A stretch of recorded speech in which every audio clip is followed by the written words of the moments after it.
Good afternoon or good morning, everyone, and thank you for joining us today for the NASPA virtual highlight session, Supervising a Virtual Team. My name is Jake Frazier, and I am the Associate Director for Professional Development at NASPA. We do have a few technical notes to go through before we begin our conversation today.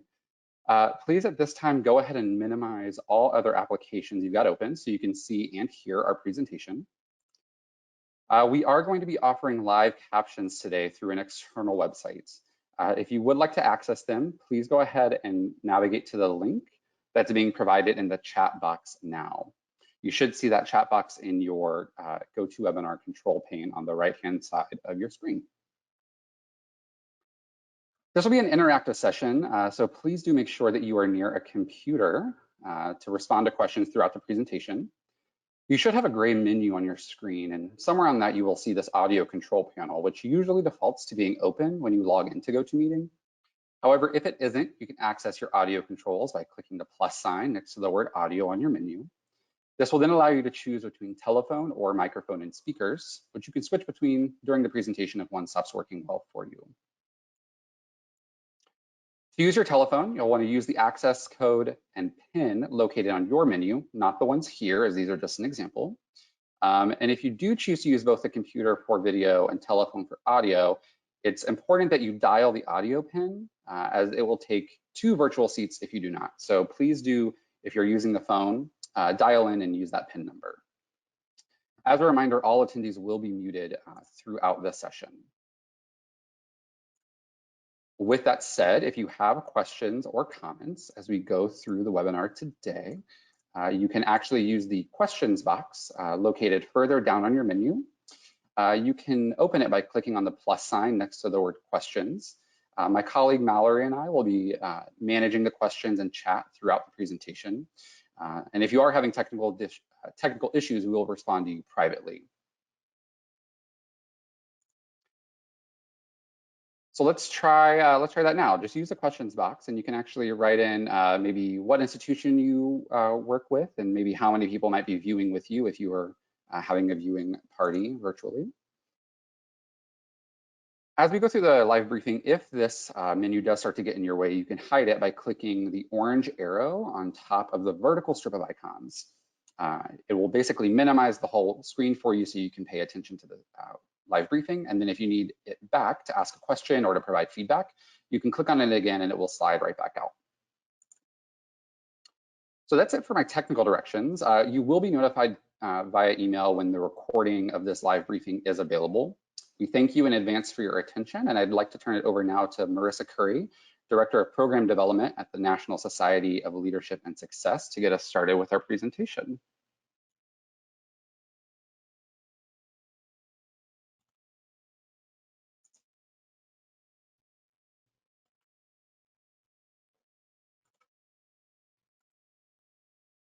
And Marissa, if I could interrupt just one moment. I think you were muted there for a second. So if you wouldn't mind just starting that one more time. Thanks, Jake. Thank you. Getting those out of the way now. My name is Marissa Curry. I'm the Director of Program Development here at the National Society of Leadership and Success.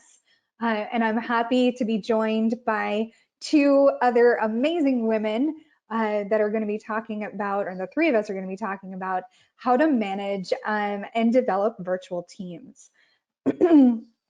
Laura and Amy, if you want to put your videos on and join me as well, we'll get started. I'd turn it over to Laura first to do her introduction and talk about her experience managing and working with virtual teams. Sure. Thank you. I'm Laura Corddry, the AVP of Student Experience at Southern New Hampshire University's online division. My teams really work closely with students on the front lines, similar to campus student affairs teams. So we have a number of employees that work fully remote throughout the country. We have a satellite site in Tucson, Arizona as well. So we're very familiar with working with both students in a virtual way and managing teams in a virtual way. Great. A little bit about my experience in managing virtual teams. So I've worked for the National Society of Leadership and Success for about 9 years. At about a year and a half in, I became the first full-time, fully remote employee. And over the last couple of years, I have been building out our program development team, the first team for our organization that is fully remote. So I have 9 team members now, an assistant director, and a number of other folks that report into me. And they're all over the country, from Texas to Pennsylvania here with me to Mississippi. And it's been just a super fun experience to shape what that virtual team environment looks like and feels like, and have had really a wonderful opportunity to build that from scratch here at our organization. So that's a little bit about my experience doing that. But I'll hand it over to Amy from NASPA.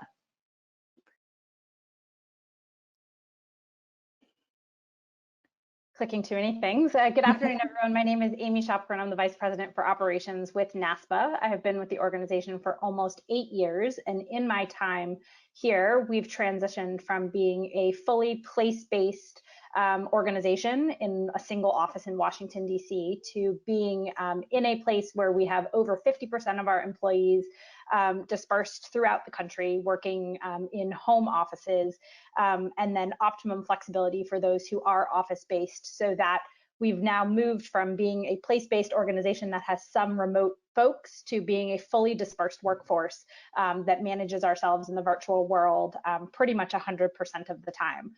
While there are a lot of things about our current situation that have been a transition, the working remotely has actually moved pretty seamlessly, as most of our team has already been working in this way through our virtual space for some time. So we are excited to share our best practices with you today. Yeah, great. So in our conversations, when we thought about, those best practices, we came up with a couple of questions for you all. So we're going to launch a poll to have you answer our first 2 questions. So the first one, did you work remotely before the pandemic? Please let us know your answer to that question. We'll give it just a moment.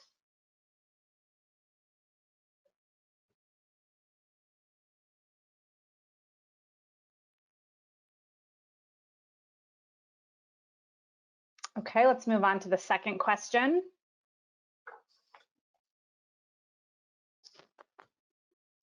And did you previously have any remote employees? And then we'll talk about the results afterwards.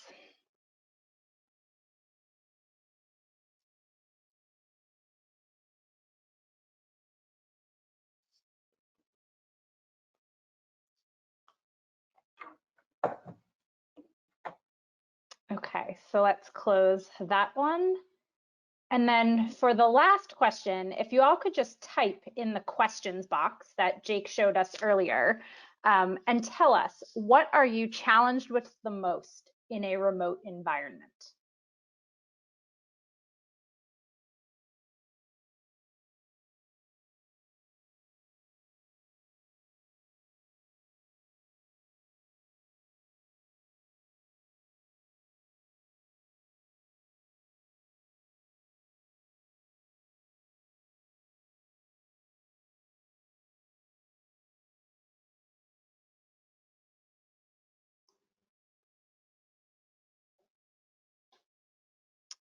Okay, so as those answers are continuing to come in, let's take a moment and just look at the results of the first 2 questions so everyone has a sense of who's in the room.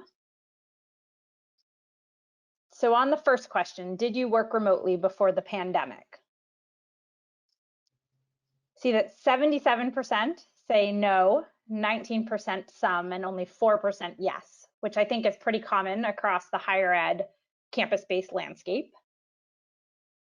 And then the second question.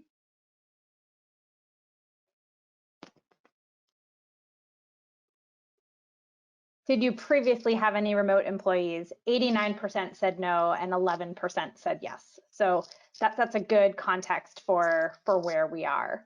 As for the third question, in terms of items that you're most challenged with. We're going to come back to those in our final section of the presentation on challenges.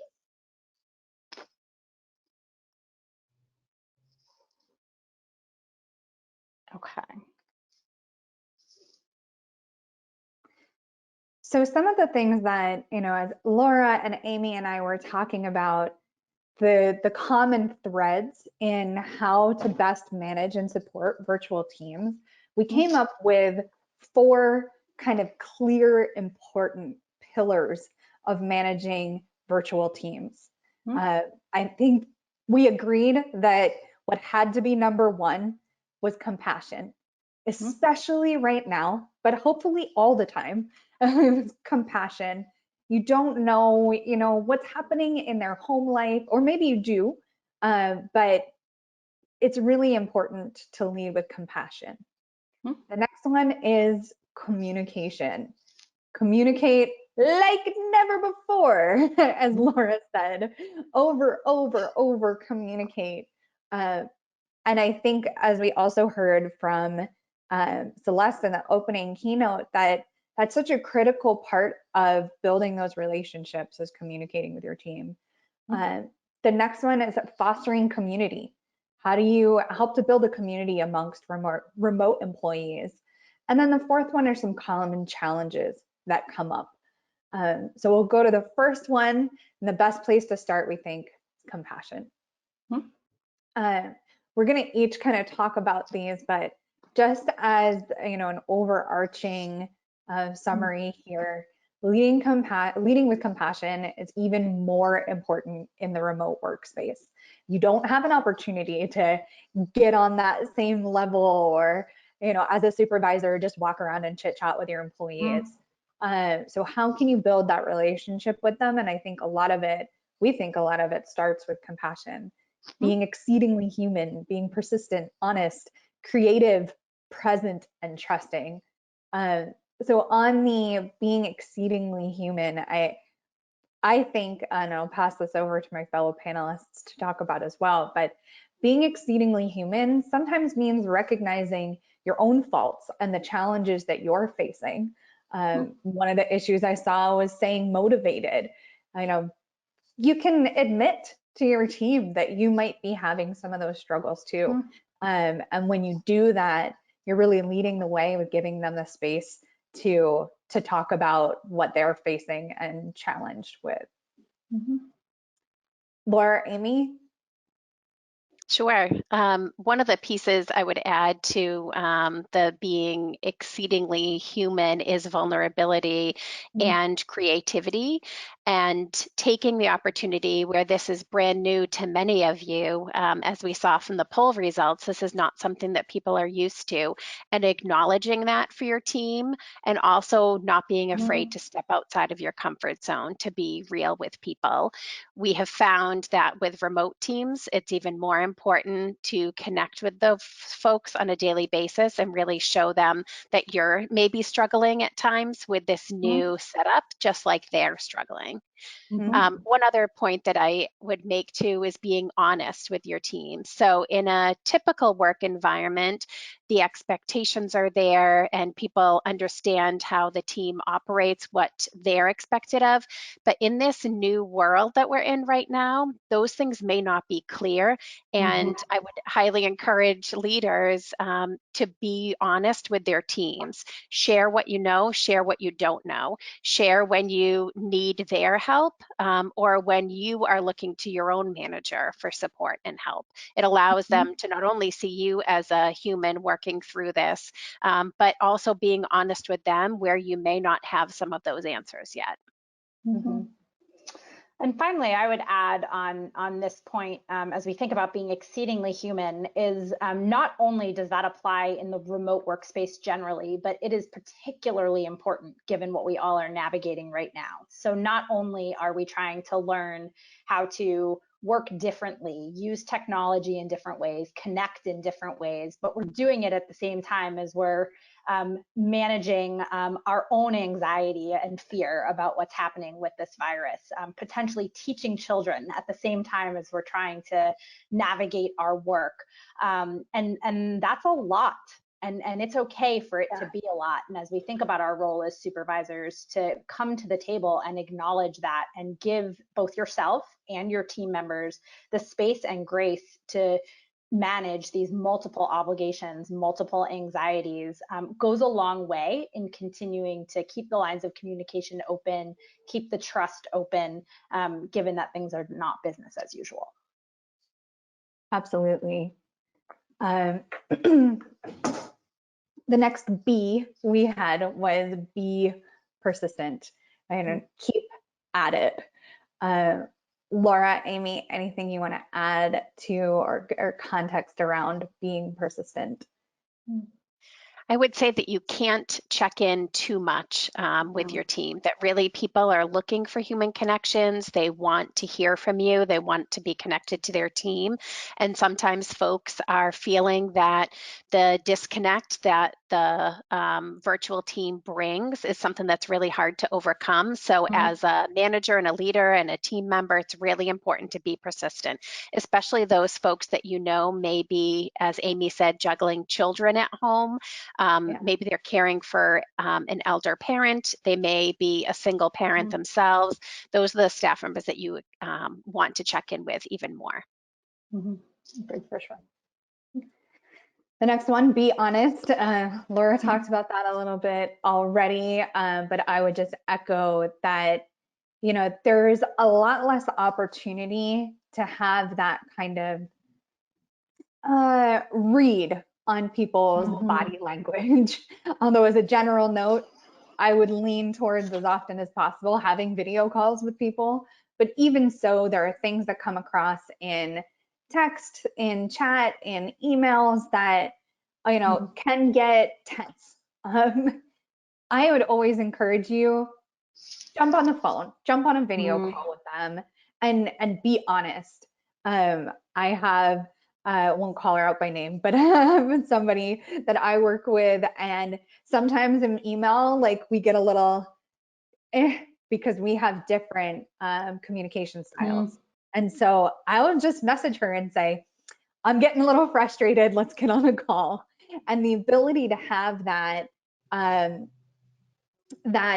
you know, quick and candid conversation has done so much for building our relationship, even though we don't work in the same place. So I don't think that, you know, we need in this day and age to cover it up with so much fluff. Sometimes just being straight to the point and honest about, like, this is bothering me, let's work it out together, is going to build you a lot of capital with your team. Well, and I think that that's a good segue to the next B in terms of be creative, because the methods that you might have used to check in previously are not necessarily the methods that are going to work in the new virtual space. And as you think about the different options that you have available to you, Marissa mentioned phone versus email versus chat. You know, as we think about the tools that we have, I think some of it is going to come down to preference. And I think it's worth a question to ask your team members, what works for you? How do you want to be checked in with? Some people do really well over a quick instant message or through Slack or Ring Central or any of the, you know, GChat, any of the tools that are out there and available to us. And I know everybody has different tools. Other people want to talk through email so that they can sift through it and process and think differently, and then others on the phone. And I think that it's going to take a little bit of creativity and conversation, both with your team as a whole and with individuals, to figure out what is going to work best for that person, and then to be creative for how to translate that into the virtual space, because it may not be the same as what you have when you are physically in the same office. Yeah, absolutely. And it just keeping things rolling with being present. I know it can be very, very easy, and I am a horrible example of this. So I'm like, oh, I've got my email up on this monitor and I've got this over here, my phone's next to me. And as we heard from Celeste, that is terrible. When you're on a call with your team, try very hard to put everything else away. They need you, so be present for them. I talk a lot about team first. They need me, they can get me. You know, whether it be GChat, text, I let them contact me any way they want to contact me, and I will get back to them as soon as possible when leaving whatever meeting I'm in before that. But be present in those times that you're there with them as much as possible, and listen to their challenges and concerns, and be there with them, because we all need someone to kind of hold our hand through the situation that we're going through right now, whether it just be, you know, how everyone feels about the current environment with the pandemic, or transitioning to working from home, or whatever the case might be. Try to be there and be present with them. One thing that I would add to that as well, you mentioned the tools, Marissa, that sometimes getting on a call or using a chat may be better. And that was one of the questions that came in was, do you have any tips on check-ins? One thing that we find works really well for fully remote staffs is a daily check-in or a daily huddle where you can all get on video and connect with one another. Even more important now when the staff may be used to seeing faces in the office day to day, to be able to add that to your daily schedule so that people are seeing those folks. Adding your calendar to access to your calendar to your team is something that is helpful, so people understand what you may be doing during the day if they haven't heard from you or been able to connect.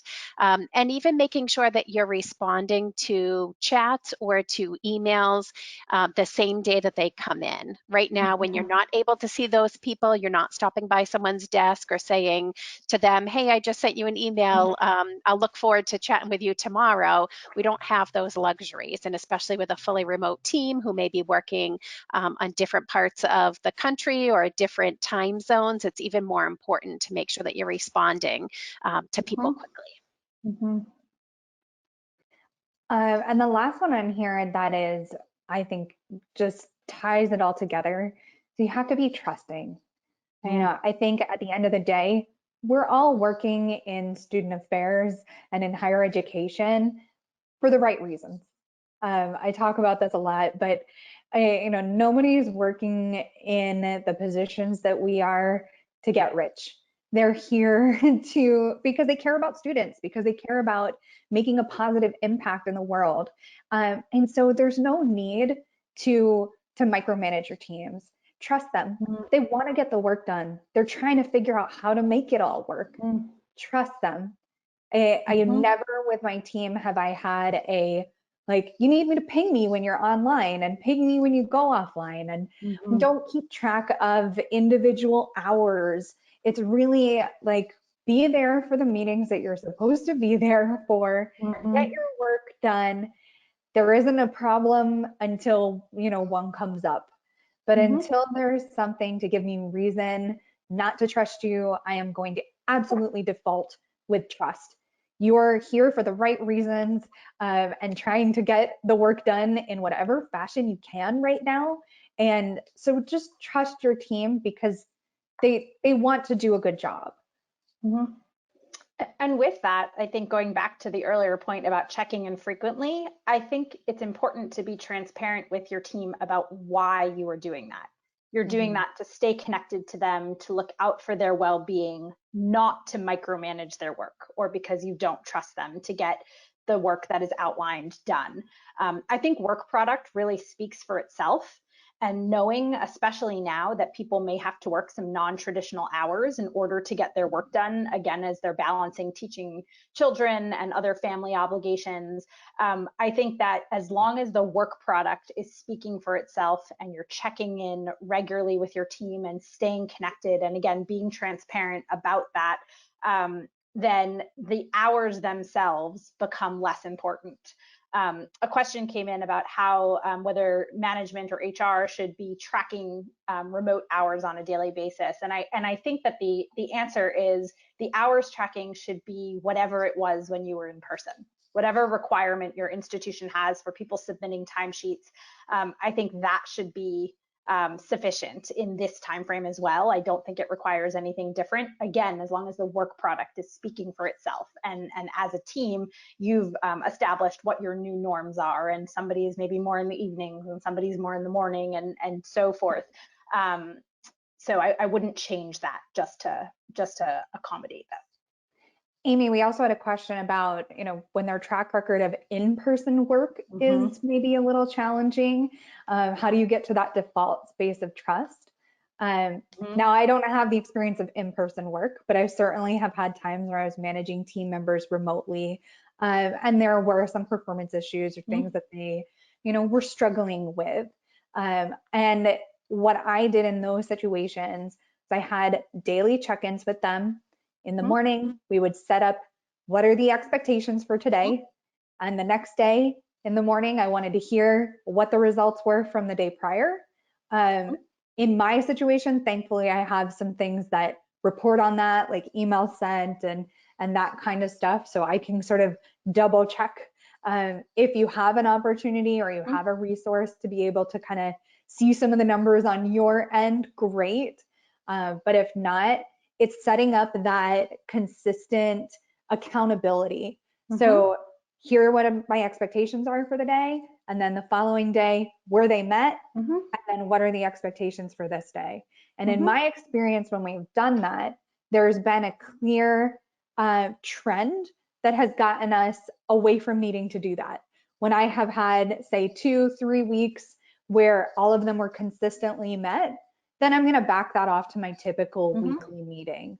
But that's been something that has allowed me to build the trust, because they've reported into me every day, yes, I got this, and this done, or no, I didn't, and here's why. And sometimes the reason that we have misaligned expectations is because we may be missing something about their day-to-day job that is interrupting that productivity. So it also gave me a lot of good insight for what is that person faced with on a day-to-day basis. In some cases, you all may have previously held that job and then moved up to managing it, but that's not always the case. And so having that daily kind of productivity and expectation setting has really helped me get the better understanding of the challenges they're facing, and then create that record that can give me the trust to step back.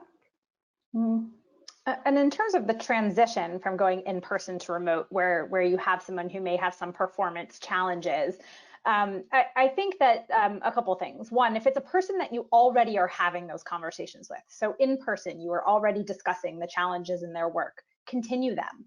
Maybe increase them a little bit, and then be transparent about the fact that you're increasing them because you're no longer in the office next door, and you want to make sure that you continue to make progress on whatever performance improvement plan had been outlined.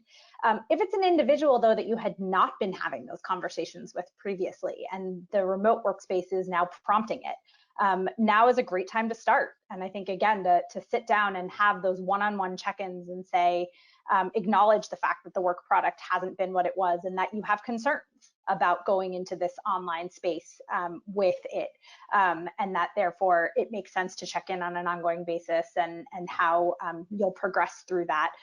Going back to being honest and being transparent through the process makes the conversations easier, even if this is the impetus for why they're now starting.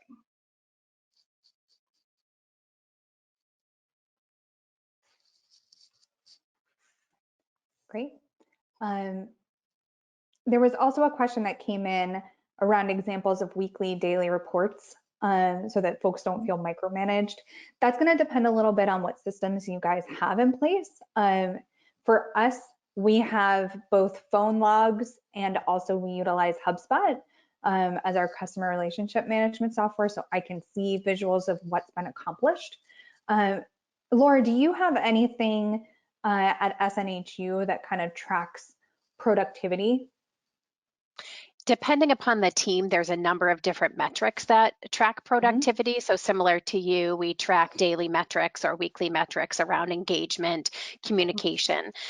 What I would say is that there isn't anything that I would do differently if I was in the office with an employee, or if I was managing an employee in a remote capacity, as far as the daily check-ins. If I was going to meet with them on a daily basis, establish expectations, and check in at the end of the day to see what was done, I would do that either through a video chat or I would do that in person at my desk. Mhm. So I think what happens a lot with people who are either thrown into a remote setting, not by choice, like we are right now, or who have a newly fully remote employee for the first time, is that they feel that they have to do things differently to meet those staff members' needs. And in some cases, yes, you need to be more persistent and more present with those staff members. But the way that you would conduct your business or provide feedback to somebody, it's the exact same way that you would do that in an online environment as it would be at your desk.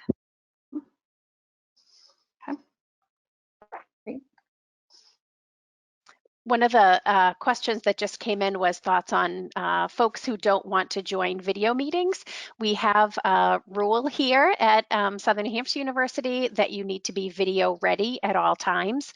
And in meetings, we do require that video is turned on. So that's an expectation that is set out early on when people either choose to be remote 1 or 2 days a week, or they're fully remote.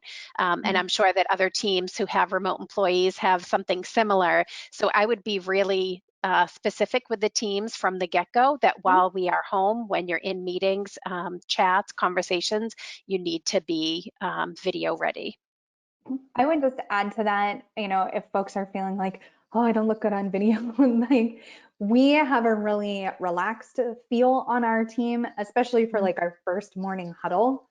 If you're got your hair in a messy bun and you've got a kid on your hip, fine. That's okay. We still want to see you. You're still part of the community. And so I've had team members, again, I won't call anybody out, join in pajamas for that first meeting. That's okay. If it's an internal meeting for us, if it's an internal meeting amongst our team, there's no expectation on makeup, dress code, anything like that. So perhaps you can also set that expectation with your team that there's no pressure that you look camera ready. It's more important that you're here and you're part of the team. I think that goes back to being exceedingly human. Yeah.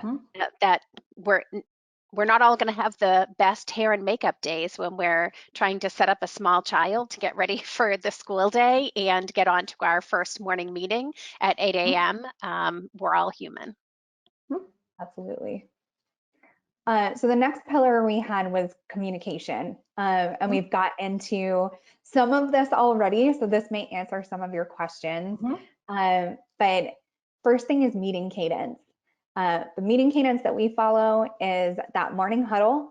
So about a 15-minute morning huddle where we chat about priorities, expectations for the day, but we also give some opportunity for that community building, which we'll talk about in the next. We also have a weekly team departmental meeting, and each individual staff member on the team has a one-on-one with their direct supervisor. So yes, it may feel sometimes like there's a lot of meetings, but it really helps us feel like we're kind of all in it together. Laura, Amy, do you have any uniqueness in your meeting cadence? Pretty much the same. Same as yours. Exactly, just on a regular and ongoing basis. But with that, using the tools we have available for the quick in-person meetings as well. The ones that may have popped up in the hallway or when you stick your head in somebody's office, to acknowledge that there are ways to connect and meet even outside of a schedule or without having something on the calendar, and setting some norms around how that needs to happen in your team. So depending on the resources you have available, Laura mentioned calendars, being able to see where people are and what they're doing. We make a point, and we use Ring Central as our chat platform. It looks a lot like Slack, but we make a point to be able to say to someone, hey, is now a good time? Do you have a few free minutes, before we just pop in on them on video, and really give them an opportunity to say, I'm in the middle of something, no different than it would if you popped your head in someone's door. Do you have a quick second? So having those kinds of things, work into the cadence, recognizing that not everything is planned, but also in the moment. I don't know if you saw this, Amy, someone requested that we just pop back to the other slide for a second. While we do that, let's talk about online chat resources. So Amy mentioned Slack. Slack is a great way to communicate with teams. You can have channels on different subjects and PMs or direct messages. Our team also uses Google Chat, GChat a lot. In fact, I probably have a whole slew of GChats that are coming at me right now. I do not disturb him for the moment. We use Zoom for our meetings a lot. You can hop in there, but GChat, Slack, Zoom, whatever kind of instant message platform, I would just recommend that you use it consistently for your team. So my team, despite some recent encouragement organization-wide to join Slack, my team's very much a GChat team. So I'm gonna expect that messages from them are coming via GChat, and they're going to expect, a certain response time there. They could message me on Slack, but they might not get me until, the end of the day. So whatever online message platform you use, really, really encourage you to keep it consistent. We use Microsoft Teams. We have used Microsoft Skype in the past, and now we're moved to Teams for many of us. And that does allow the chat history to remain, which is really helpful. And as you said, Marissa, it allows you to have different groups associated with projects or sub-teams that you may have. And the space to be able to share GIFs and emojis, which just keeps the mood light sometimes. Absolutely. Someone messaged in with a question about how do you keep your huddles to 15 minutes, and they in particularly have a staff of 9. So my staff. I'm happy to answer that one if you would like. Yeah, go for it. We have used the Table Group by Pat Lencioni. Some of those practices, The Meeting Advantage is one of the best books, and it talks about the daily stand-up and how to keep those really short and concise. So what we do is to spend up to 60 seconds each person to tell the team what your top priorities are for that day. It doesn't mean that you're going to run through your calendar and say, I'm meeting with Amy at 8:30, with Marissa at 9, and then my team at 10. It's just an overview. So you may say, I've got a lot of connections with people today. I have a meeting about budgets. I'm going to be in a strategic meeting with talent development, a number of different things, and then you move quickly to the next person. What's really helpful for us is that we have a keeper of the meetings, and that's the role that I play for my team. So when the meetings or those huddles start to get sidetracked where people want to ask questions about your day and what that meeting means, I have to quickly tell them to lock it up and let's move on to the next person. And those are conversations that can happen after the huddle where you can check in with someone via chat. So our huddles, typically with a team of 11, they usually don't last more than 10 minutes, maybe 15 tops. So it definitely can be accomplished if you're all on the same page. Can you just repeat for someone, Laura, that book that you mentioned? Pat Lencioni is the author, and it's The Meeting Advantage. And he has a number of different books, and right now is actually putting out a lot of resources on how to manage remote teams. I would just add to your huddle experience. My team keeps our huddles a little bit more loose because we find that this is a good opportunity for community, which we'll talk more about. But we have 3-4 agenda items. And I think the key part about this and why we've been able to keep it short is that you don't have to answer for one that's not relevant for you. So we have a what's up. What's up is kind of anything. It could be, I'm wearing my Christmas leggings today and feel super comfy. Or it could be, something going on with your kids. It could be something work-wise, but what's up is kind of a free form for us. Then we have top tasks, top priorities, but also struggles and needs. So it's a quick, easy to say like, hey, Amy, can I stay on with you after? Because I have a question about X, Y, or Z. So there's struggles section that has really been a good way for us to help make sure that the team has everything they need at any given moment. I also don't like to be the facilitator on that because I want to facilitate some of that community feel. So I have the facilitation of our huddles rotate amongst team members, especially new team members, to give them a chance to feel a little bit more ownership. So maybe after someone's been on the team for 3 or 4 months, I'll say, hey, do you want to take over leading the huddles in the morning? One less thing I have to do, but it also gives them a great opportunity to take a little bit of leadership within the team. One of the things that I think is really important as you think about all the different ways you could communicate and or structure your communication is to take some time, and time is not something a lot of people have right now. So I say this with that caveat, but to take some time to actually norm out how it is you're going to use your different communication channels. We talked about consistency and making sure that everybody is using whatever it is that's identified. We talked about structure of meetings, maybe when you would use email versus chat versus a Slack or Ring Central type channel. At the end of the day, it doesn't actually matter which one it is. There's no right or wrong answer, as long as it fits your team and your culture. And so to take a few moments, now that we've been doing this for a couple of weeks, to take stock with the team, what's working, what's not working, and start to outline how you might use different channels. We have a matrix that we give to staff when they start with the organization that says, these are our different communications channels. Here's roughly when you would use each one. You can't account for every situation. There's a little bit of in the moment critical thinking that of course is required, but that at least gives people a little bit of structure to know, I'm so overwhelmed by all the platforms that I have in front of me. When do I use each one?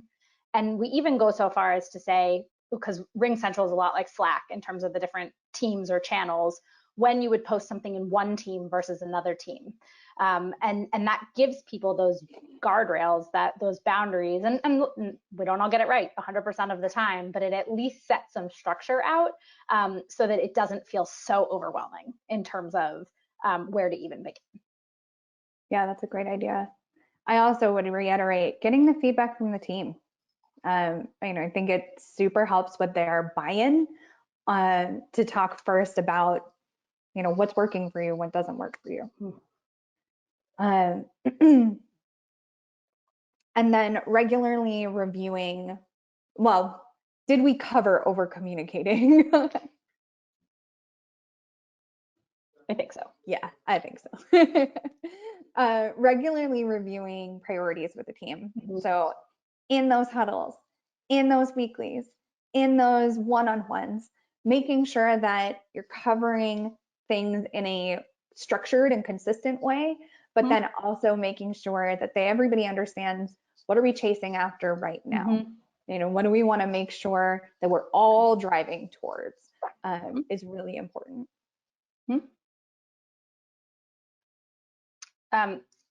A question came through about whether we could share what that document might look like with the norms of how you use different communication channels. Yes, we'd be happy to do that. We can, I'll figure out the right way to do it. It's not in a format I can share through the webinar, but happy to make that available. Thanks, Amy. All right, community. I think the most important thing to me about community is that it does not happen by accident. In a virtual setting, it just doesn't. It happens by accident when you're all there together and you go out for happy hours, or you do, chit chat with your colleagues in the hallway and develop those friendships. But it doesn't happen by accident in a virtual setting. You have to really intentionally create it. So the what's ups that we do in the huddles, inviting people on our team in internal meetings. If a kid comes in, because that's life, that's okay. Say hi to them, get to know them. I've had people's parents drop in on team meetings. We've had children, we've had spouses, and that's a part of getting to know them, and in a way that you wouldn't even get in your office. You wouldn't typically see my 3-year-old in the office. I wouldn't bring her in with me. But sometimes she'll come into my office here for some reason or the other, and I'll take that opportunity to pull her up on my lap and have her say hi. And I think those kinds of things really help build that community and connection when you get to know each other's families too. Another big piece too in creating the community is getting the people on your team to be part of your meetings, your daily huddles, your check-ins. So others who are delivering agendas and facilitating, as Marissa was saying, that she shares that amongst her team. It's going to help people to feel more engaged. We use an interactive engagement tool as well. It's called Peak On. That's a way that you can get a pulse on where your community is at and how engaged your employees are. So it sends out on a weekly or bi-weekly or monthly basis a number of questions, and it brings back some information to help you see what are those key areas that you need to focus in on, and where are you really doing well with your employee engagement. In addition to the tools that that have been mentioned already, one of the things that we've done as well that's been really helpful from a community building perspective is one of the teams or channels, again to use Slack language, that we've built is actually called Water Cooler. And we've done it to create a virtual space where everybody is on equal footing. And we had this even before what we're doing now, just based on the way our workforce is dispersed, to build community and for people to share information about what's going on in their life. And we've gotten a lot of great pictures in the last couple of weeks of kids and dogs and things happening at home. But that was not just sparked by the current pandemic and the issue of everybody being at home. Previous to that, people would share information about what was going on in their lives, or their kid was selling Girl Scout cookies, or they just wanted to give kudos to somebody in a really informal way.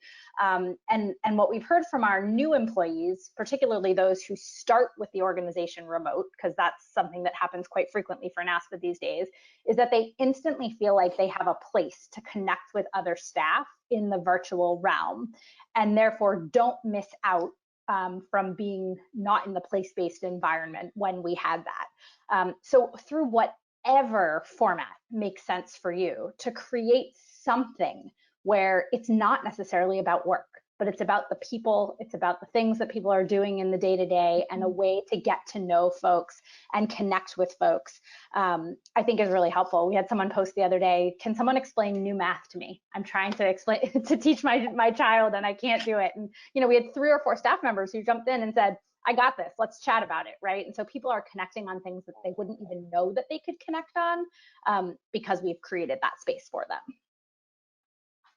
Absolutely. I think giving space for that chit chat, again, part of how our huddles come a little bit looser, is some of that extra sort of water cooler feel happens there. Another thing that I have seen help is creating intentionally, maybe even if when they were face to face, they didn't have some of these things to do, things that they're going to work on together, whatever that might be.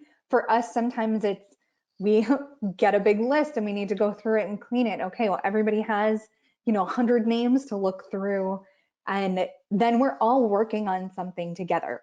And that cheerleading comes in with like, oh, I've done my part, great job, hey, can you jump in and help this person over here? And there becomes this collaborative environment when it wouldn't have existed previously. So just intentionally thinking about, is there something that you can have your team work on together? A problem that can solve, a project that they can complete in a collaborative way, when it doesn't necessarily need to be done collaboratively. One of the things that I would, go ahead, Marissa. No, you're good. One of the things that I would add to is the non-work focused interactions, to find ways for people to share maybe their skills, their talents, their strengths, especially when people are at home and are looking for outlets. They may be that painter that you didn't know that they were. So a show and tell from your team is really a fun way to interact. If you have some talented musicians on your team, we have a pianist on ours who did a half an hour of piano for the team and took some requests. Very helpful in helping people to get to know one another, but also to feel more connected when you focus on those non-work items during the day and the week. Absolutely. And then the last one here, create cheerleaders. You know, we all need a little extra pat on the back right now, but also when you're virtual, you know, you're not going to see your manager in the hallway and have him say, hey, great job on that thing you did yesterday.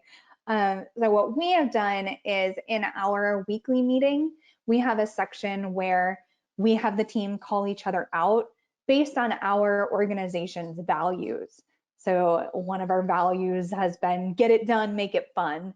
So if someone accomplished something and enjoyed doing it, or you enjoyed doing it with them, calling them out. And this quarter, for the first time, as our team has gotten a little bit larger, we're doing like a little contest on it.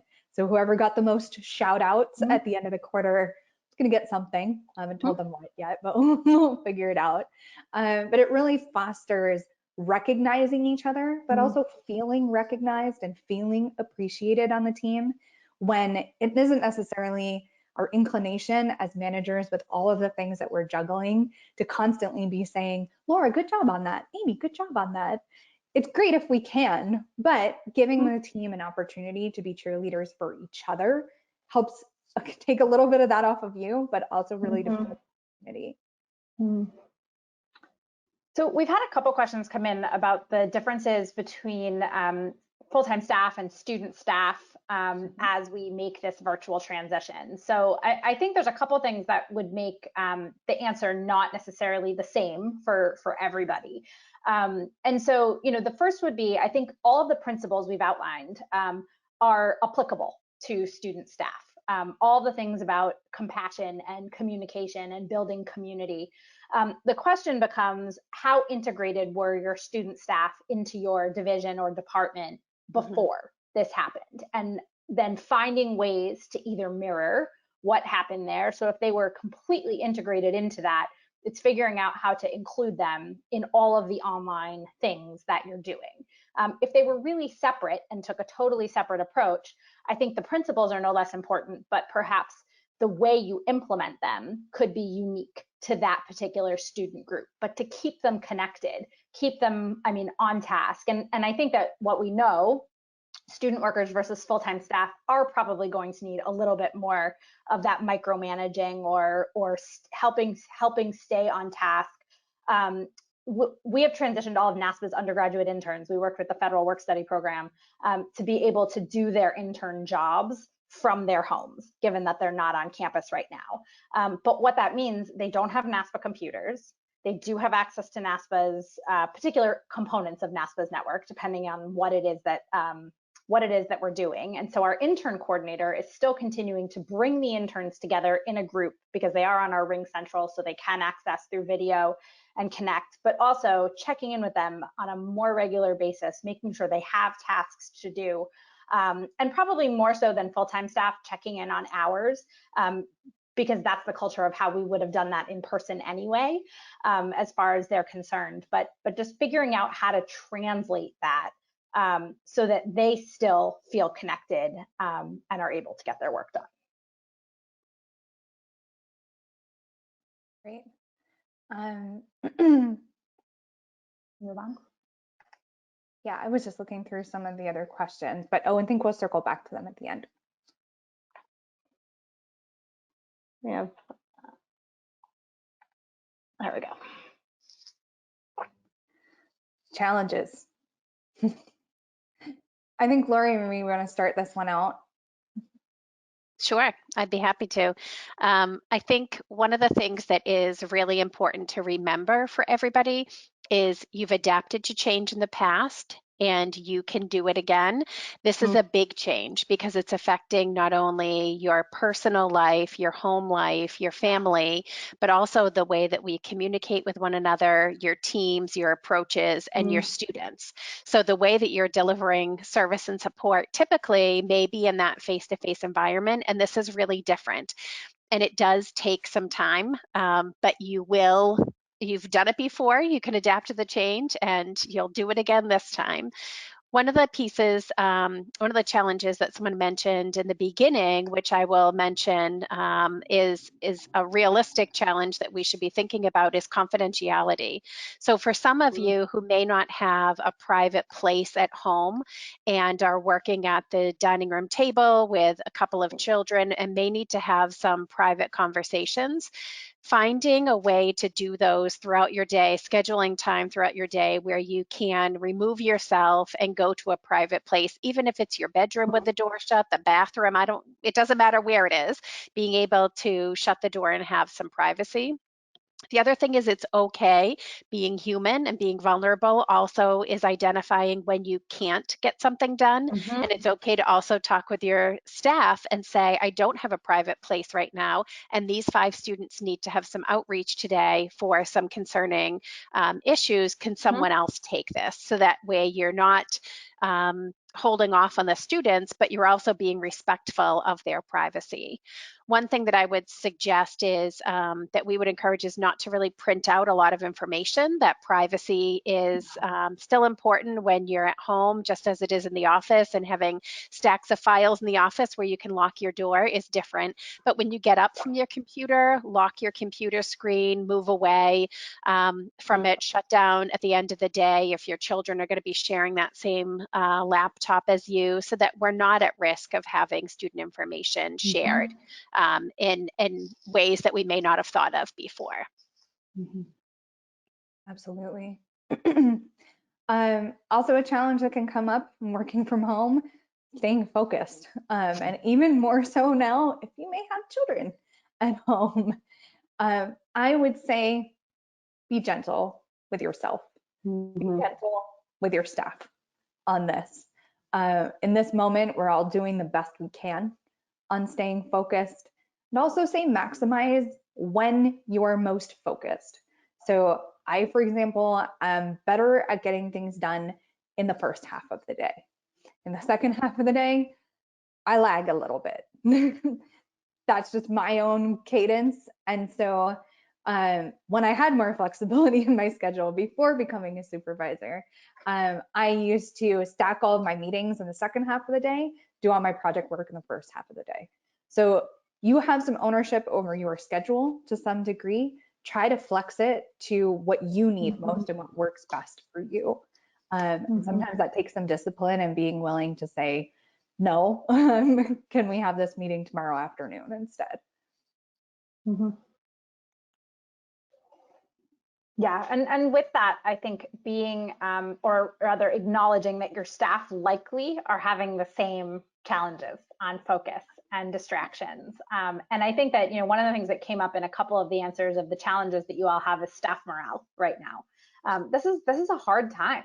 Campuses have been closed, students are sent home. There's a lot of things about the future that's really uncertain. And I think that knowing that and acknowledging that and giving staff space to do the things that they need to do will only help with focus and ultimately minimize distractions. It's a little counterintuitive, but I mean, it's a gorgeous day today. And at least in Washington, D.C., it's a gorgeous day. Stepping outside for 45 minutes when someone has a free break in their schedule is probably going to increase their productivity later in the day. And so creating that kind of space, it will help with morale, help with focus, help minimize distractions, in giving people the space and grace to manage their schedules and times around what might be harder for them.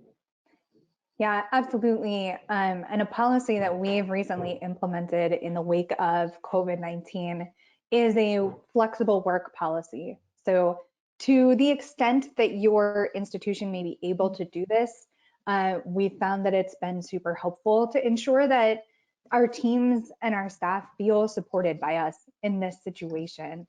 So if you're in this situation, as one of my team members is, he's got 2 little kids at home, his wife is a teacher and she's trying to teach virtually now, and he's got a full-time job with us, he has the flexibility to be able to say, okay, I'm gonna cover helping the kids from 3 to 5, and then I'm gonna jump back on from 8 to 11 to wrap up the work that I need to do.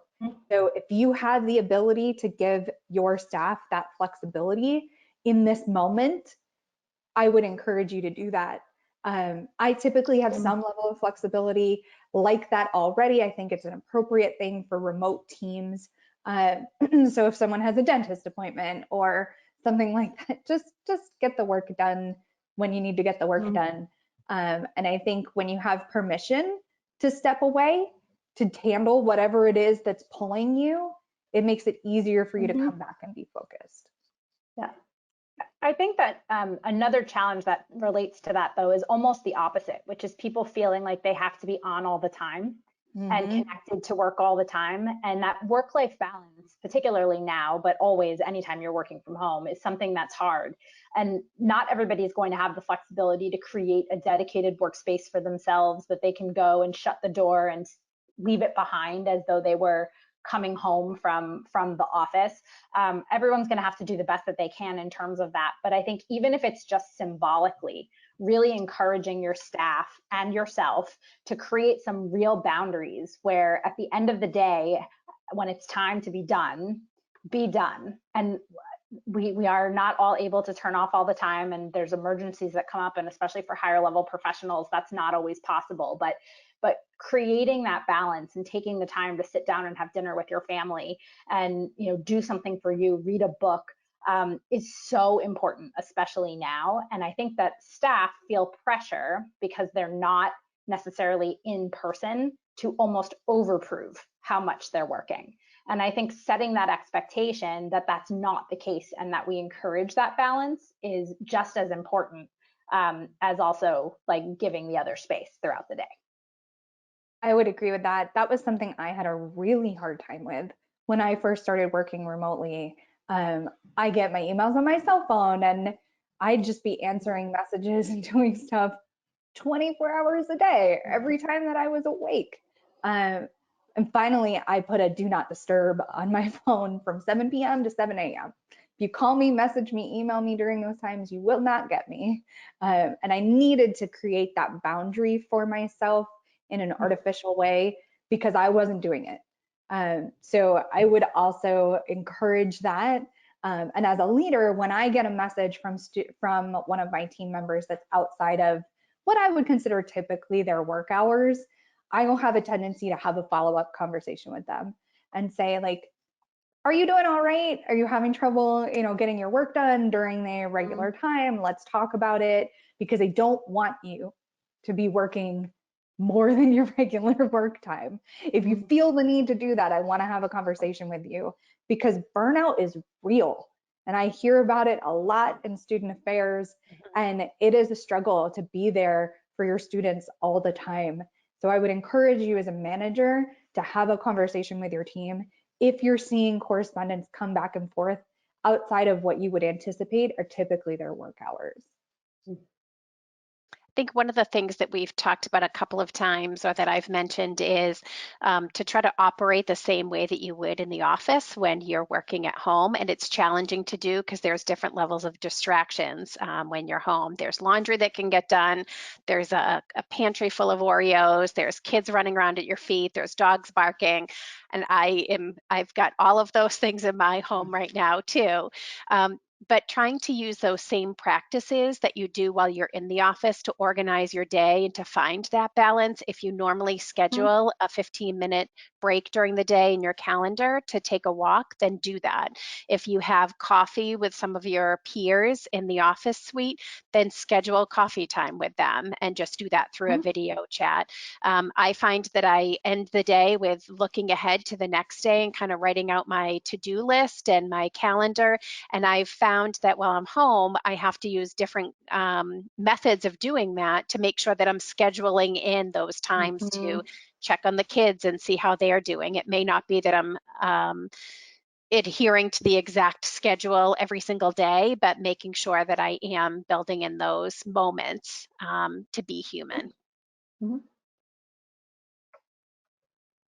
So a question came in a few minutes ago, again, thinking about performance and how you have performance-related conversations with staff, and that the virtual environment is actually making that more challenging. It was challenging before, and it's even more challenging now. So I think that this is where video is important. being able to see someone and make eye contact, even if it's through a screen, and make that connection goes a long way. And I think that having that on as frequent or ongoing as necessary or possible is really important. And I think that it depends on the resistance or the lack of engagement that you're receiving from your employee. But the conversation that you would have with them about their performance in some ways mirrors the one that you'd have with them when you were in the office, but it has to take into account the fact that we're in a different work environment now.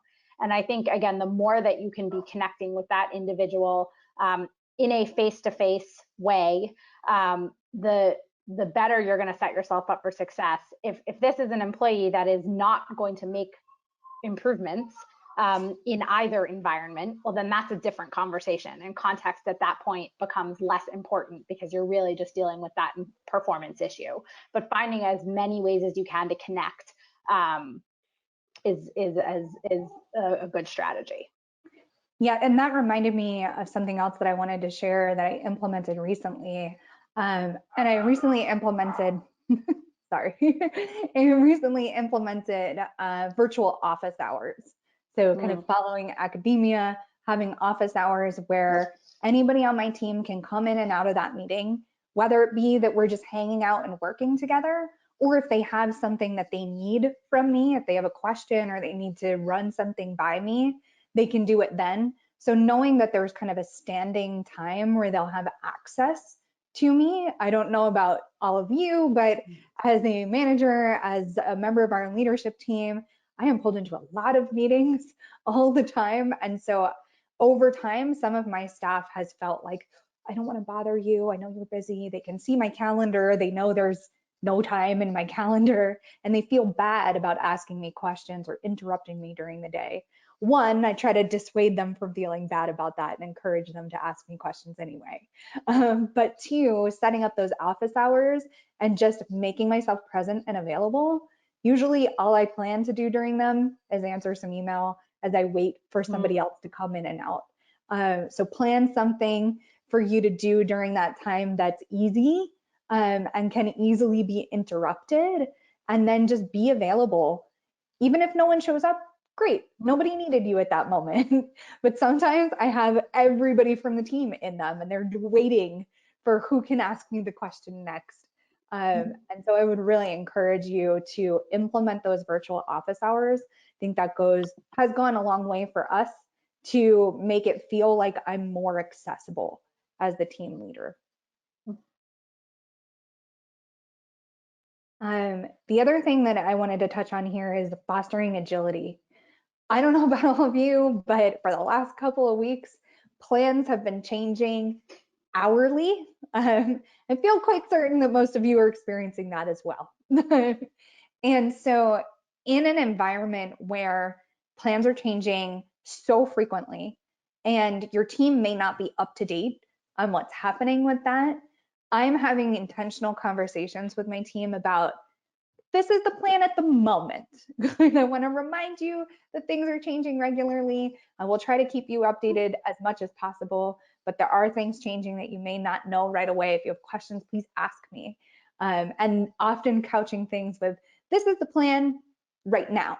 When they're trying to ask questions or talk about kind of a long-term planning, saying, I absolutely want to hear what you have to say on that. I want to plan a meeting for us to talk about those things.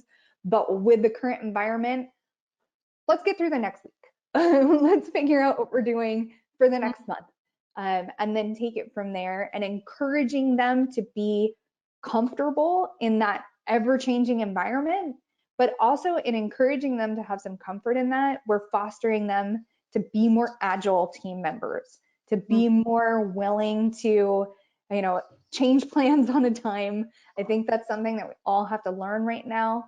And the best way, I think, to foster that agility with your teams at the moment is to reassure them that it's changing and that's okay. We're going to figure this out together. I'm going to do my best to communicate with you about it. If I fail on that, as you said earlier, extend me the grace. I will try to catch up, ask me questions. But really encouraging our teams and reassuring our teams that there is a lot of change happening right now, and I know that, and my boss knows that, and there's not an expectation of you as an individual to be able to keep up with all of it. We will figure it out together. One of the questions that came in was about observations. So someone asked about, as part of a certification their department has, they need to do observations of staff and looking for creative ways to do that. So I guess the first question I would ask is the observation required? Because sometimes we put together a business process for ourselves that makes sense in a face-to-face environment that actually may not work in a fully remote environment. So I would ask that first. And is there another way to get to the same objective or outcome if you do it in a different way?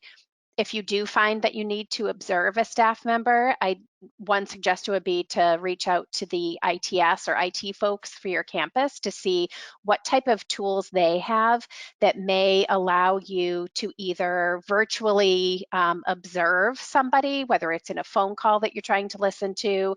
A lot of the phone systems, if they're web-based, have the technology to have an administrator or a whisper mode where you can actually hear what someone's doing.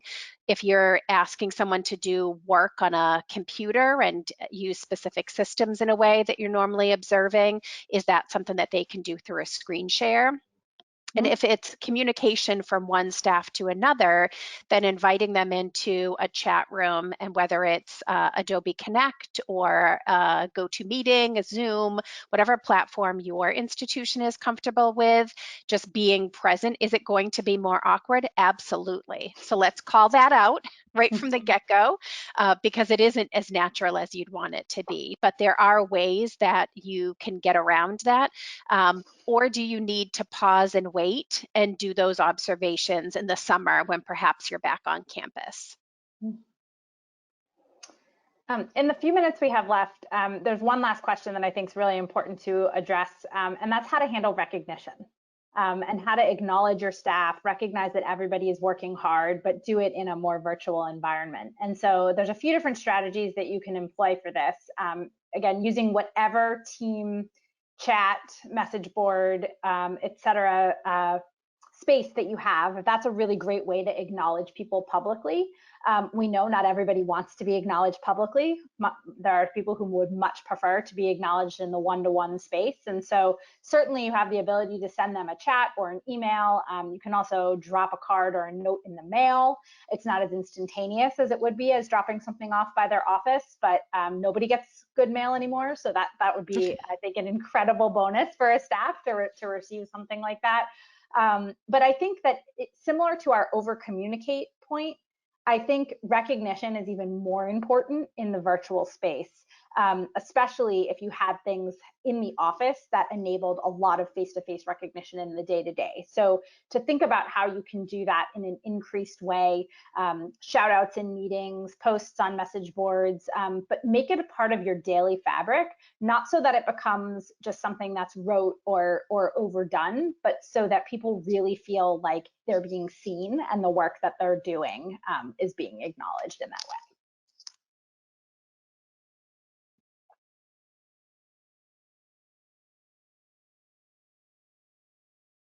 We have a couple of mechanisms for that. One is the shout outs based on the company values that we're having like a little contest around. I also really make it a point that if somebody on my team does something great, I may send a message to the president and founder and VP and copy them in and say like, I just want to let you know, Ashley did this amazing thing, or Katie did this amazing thing. I'm so proud of her. This is so fantastic. Because it's one thing to hear it from me. It's another thing to know that your boss's boss's boss heard about how great you are. So I always think that takes it to the next level a little bit if you can pass that along up the chain. And then similarly, little thank yous. So occasionally, if I have a team member that's gone above and beyond for something, I will send them like a virtual Amazon gift card. Like, hey, thank you for organizing that whole retreat that we put together. That was super, super helpful. You know, just want to send you this in recognition of the extra work you put in. So I know depending on everybody's budgets and what you have in place for some of that team morale and team building and professional development, there may or may not be something you can pull from there, but giving them that little extra also I think goes a long way. And it could be as little as, you know, a Starbucks gift card for $15. Just that extra gesture that shows them how important they are to you and to the team. Great. I think that's where we'll end for today. I'll pass it back. Yeah, thank you all so much. Obviously, their contact information is here, so if you have follow-up questions, we'll leave this up for just a moment. Please feel free to reach out. Thank you to everyone for your participation. Amy, Laura, Marissa, thank you for sharing your thoughts and advice today. This session will be recorded, so you all will have access to this at a later date. Just give us a little bit of time to process it, and we thank you for joining us for this NASPA virtual highlight. Hope everyone has a great rest of your day. Thank you. Thank you.